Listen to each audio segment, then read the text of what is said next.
What's up, everybody? Tonight we are digging in the crates.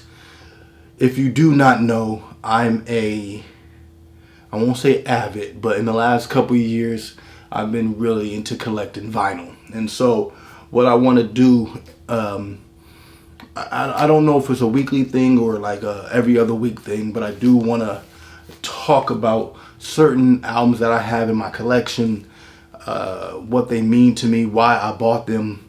And I think tonight is a good way to start this series. This is Digging in the Crates. Shout out to DITC. This is Wu-Tang Forever. Wu-Tang Forever. I have not opened this yet. I'm holding this album and we're gonna get into it, man.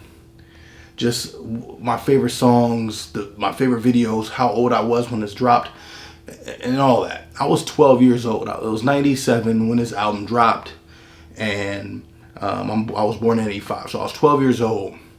I was really into hip-hop. I was really into Wu-Tang, and you know, Pac had died in 96, Big had died early 97, and they was following, I'm not going to say a trend, but you were starting to see it a little bit more prominent, for various reasons. Pac had a double album. Big had a double album. Wu-Tang had a double album, right? So 500K plus in the, was it 500K or 600K in the first week? Man, and the Triumph video, there was nothing like it. Like that when it came out, like I was hooked. I was hooked when I seen the Triumph video, and a big fan. Like I said, I was a Wu-Tang fan actually at 10. Just the Cream video, 93, and I was actually 8 when that album dropped, right? And I just remember seeing it on MTV Raps, and my parents were young, so I watched that all the time. And so when this came out, there was a lot of anticipation for those that don't know, right? Wu-Tang dropped their first album in 93. By then, you had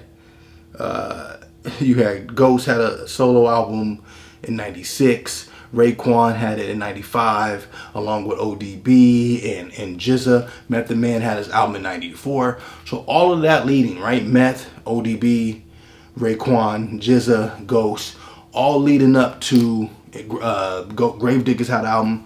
So all that leading up to this album. And they were, when you talk about rap groups, they were the rap group.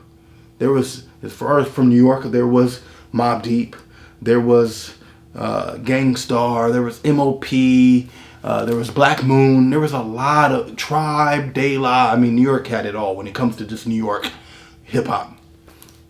This was the pinnacle. This was the end-all be-all if you were a hip-hop fan and in the know.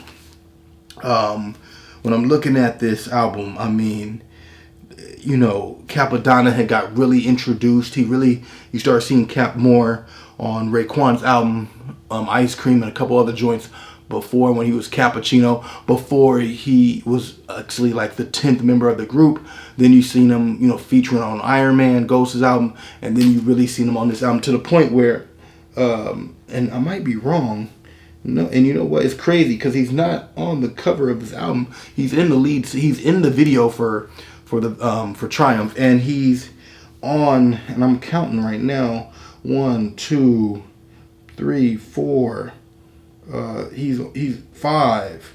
He's on 5 joints on this album, on this double album, and like I said, he was on Iron Man. He was on Raekwon's album, and so he was, you know, a prominent fixture. And then in '98, The Pillage dropped, which I have over there that I'm going to get to probably at some point, talking about albums. And so, just, you know, for me, Triumph set it off. It's Yours, Older Gods was the other video. Other joints that just really ring out for me is Castile Rules, Severe Punishment, Maria was dope with ODB, Little Ghetto Boys, projects like MGM, Ghost, and Raekwon going back and forth. I think they started that, and Styles P and Jada took it somewhere else. But I think Ray and Ghost started that. Like this album, when it came out, it wasn't Cream. I mean, it wasn't Enter. Just like it was written, wasn't Illmatic.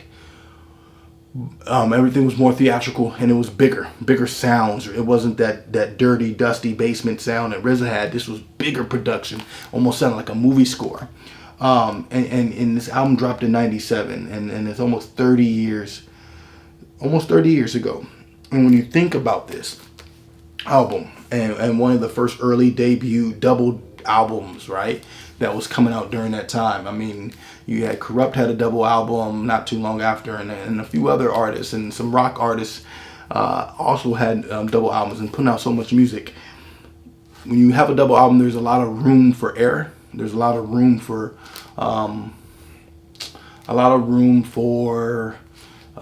filler. But when I look back on it, this is a classic album.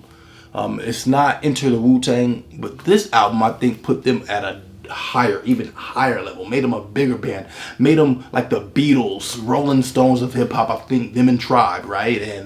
And by this time, Tribe was out of here as far as a group. They still had a couple albums. '98 they had an album, but they weren't at what they were at the first three albums. Wu-Tang got bigger with this album and made them more mythical. And please tell me what your favorite song is on this, besides Triumph, but just like songs that weren't singles. Like I said, MGM was dope. Street Life, who I thought would be crazy and be dope. I mean, he was dope, but like have like Cap like be like another member, because you were seeing Street Life everywhere. He was Method Man's guy. He's on this album a few times. So I mean, this album, the production, the videos, just everything that came with it is a classic. It means a lot to me. I had to pick this up. And so I have not opened it yet. I will have a Wu-Tang day probably when the wife and kids are not here, and just open up everything from 36 to this to Capadonna to Killer Army. And but yeah, tell me what your favorite song is on this album. And like I said, digging in the crates, I will be just splattering off hip hop memories in my heart. This doesn't have a format. I'm just talking hip hop with y'all. I got about 300 vinyls, and probably be adding on more during that time that I'll be talking about. So please let me know what you think about this segment.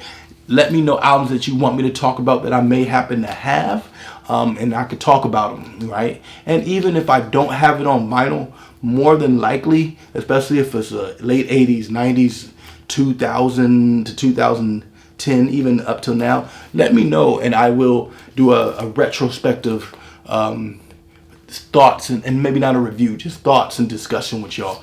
Until next time, I love hip hop. Hope y'all love the discussion. Peace and love, 100.